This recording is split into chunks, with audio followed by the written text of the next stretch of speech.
Hello class, this is Kelly Neal and we're going to be talking about mental health problems.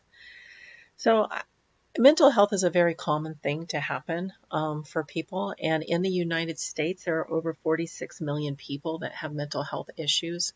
They say 1 in every 5 people have mental health problems, and I'm sure if we were doing this live in class and I had you raise your hand if you knew someone who had a mental health problem, I bet you almost all of you would have raised your hand at this point in your life. When we're looking at mental health issues, as far as causes of mental health illnesses, it's not being able to cope or adjust to stress.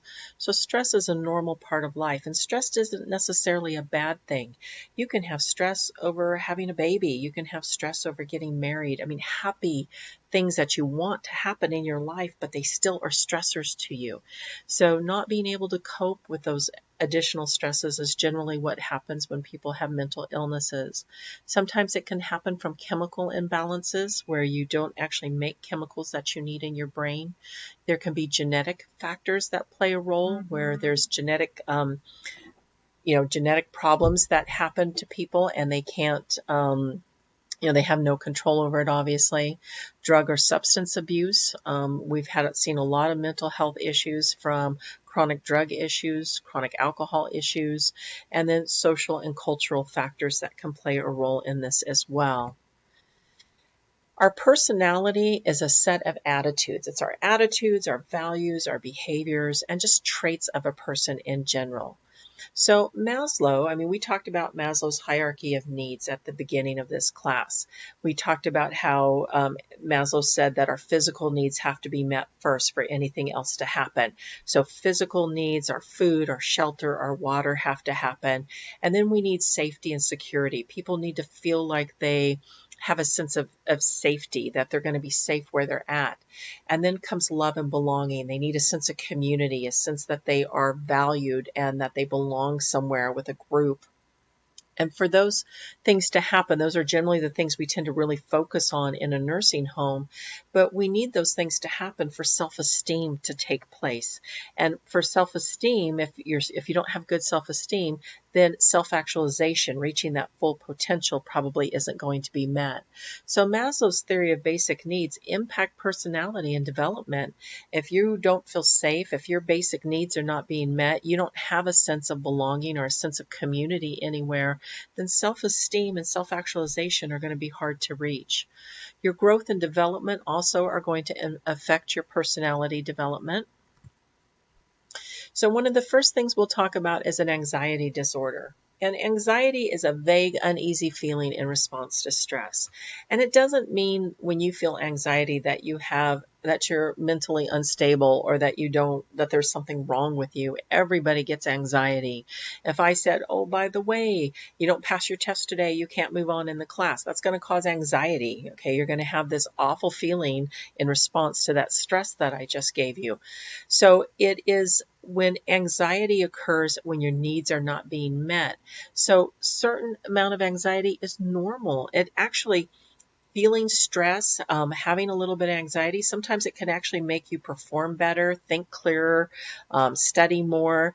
But when it gets to a point where you're having higher levels of anxiety, where you're having a hard time, meeting your needs, you're constantly anxious, then they consider it a disorder.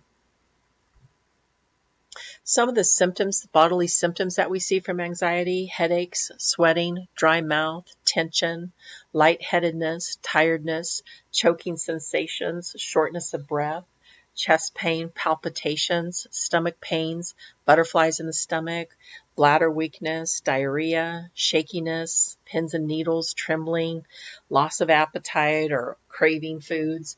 All of those can be symptoms of anxiety.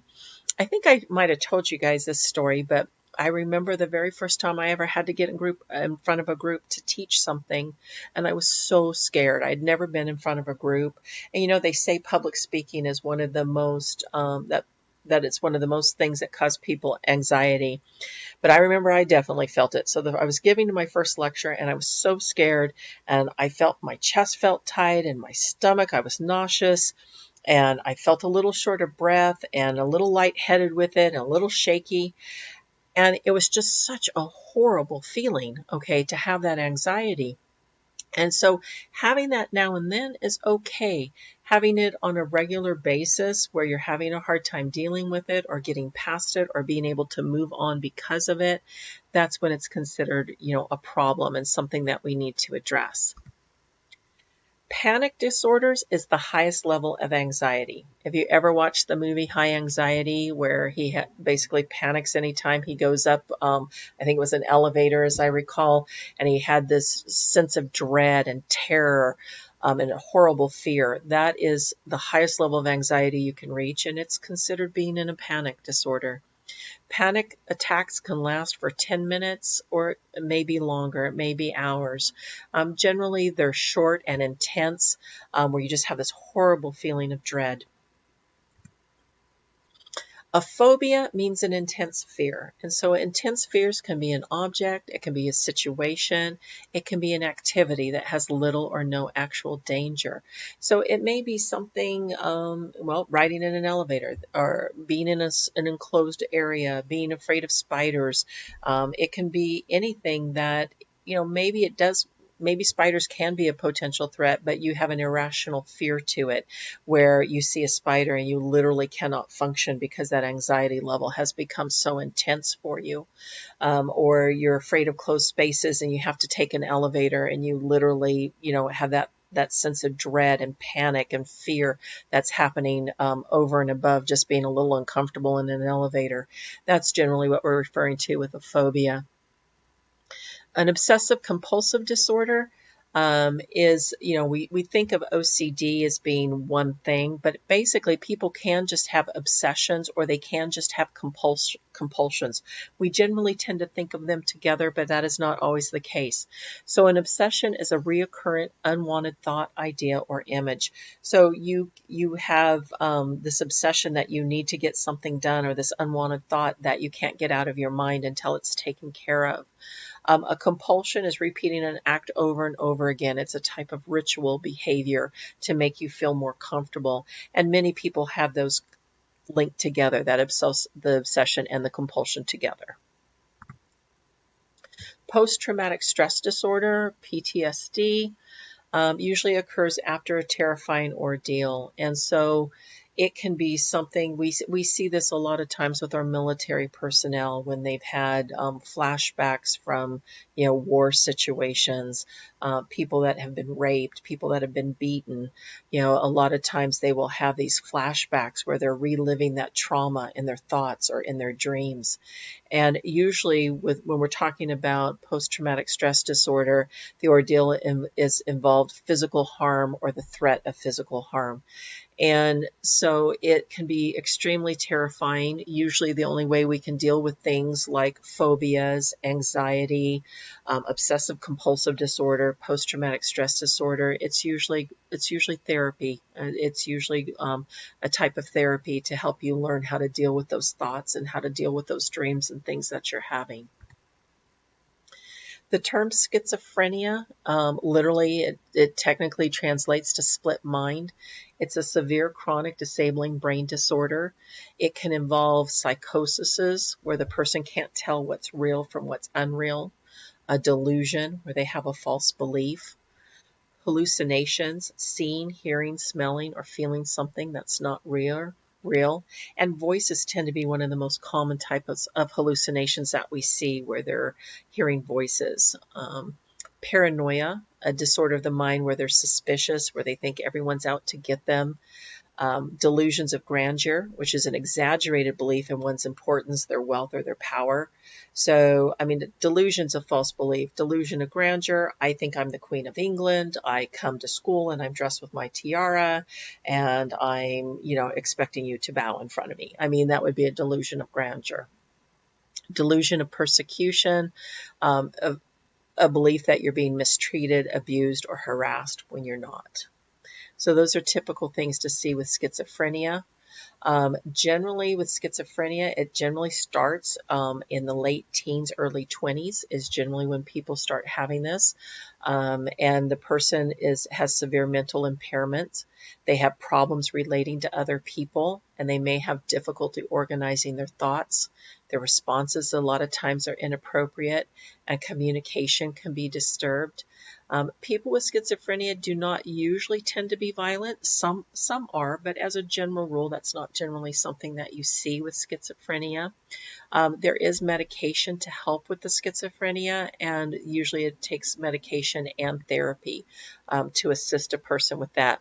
Oh, so I have to tell you the story. My daughter, when my granddaughter turned 2.5, when she was going through her terrible 2 phase, my daughter called me and she said, "Mom," she said, "is it how soon is too soon to determine if you if my daughter has schizophrenia?" And I said, "I think 2.5 is a little too early." "Mom, I think she's schizophrenic. She's just wild sometimes. She's just so inappropriate." She goes, "She's either schizophrenic or she's bipolar." I said, "No, honey, she's 2.5. She's got the terrible twos. She'll get past them. Trust me." And she did. So it was a good thing. Bipolar disease. A bipolar disorder is what also known as manic depressive illnesses, and this is where a person has severe extremes in mood, energy, and their ability to function. So they alternate between just these low depressions where they can barely function, barely get out of bed, do anything, to absolute mania where they are happy, super high energy, super just go, go, go, go. And they alternate between those two moods. And so generally, medication can help with this. Again, medication and therapy is generally how they treat bipolar disorder. But it does tend to run in families. There is a genetic component to this. Usually it will develop in late teens or early adulthood, and it does require lifelong management for these patients. This isn't something that's going to be a quick, easy fix for them. Major depression is something that involves your body, mood, and thoughts. Symptoms affect your ability to work, to be able to study, to be able to sleep, your eating, or other activities. The person is extremely sad and they start losing interest in daily activities.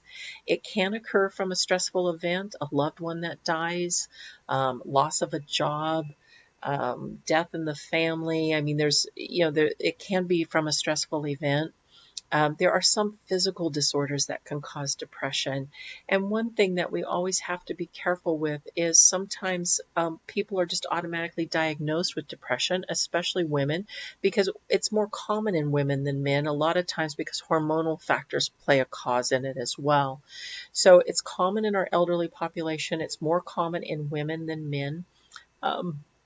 But a lot of times people will just automatically, excuse me, get diagnosed with depression when they may actually have an underlying illness going on. So that is something that you can't just ignore that. There are medications to help with depression, but generally they're going to try therapy first. They're going to try a psychotherapy, try to get people to relook at their events, relook at their thought processes and how it's impacting them. And then if that doesn't work or it's not enough, then they will add medication for depression. It's a very common diagnosis to see in the nursing homes. And you can kind of understand when a person is in a nursing home, it's generally because they have a lot of comorbidities. They have a lot of disability issues. They can no longer take care of themselves anymore. Their family's not able to care for them anymore. And so now they're in this nursing home. And a lot of people go into a state of depression in the nursing home to the point where they lose all interest in activities of daily living. They lose interest in eating. So it can be very dangerous and very common in our elderly. I thought this was a really cute cartoon. It says, "Part of me wants to help you with your crisis, Hargraves, but part of me just wants to go to lunch." Sometimes when people, I had a friend who had a lot of problems with depression, and it's very taxing on the people around them as well to see them not be able to function, not be able to do things. It can be, it can kind of take a toll on a family and friends as well. So this is something though that with therapy and or medications that many people can get help with this. So we're going to stop here and take a break, and then we will continue in part 2.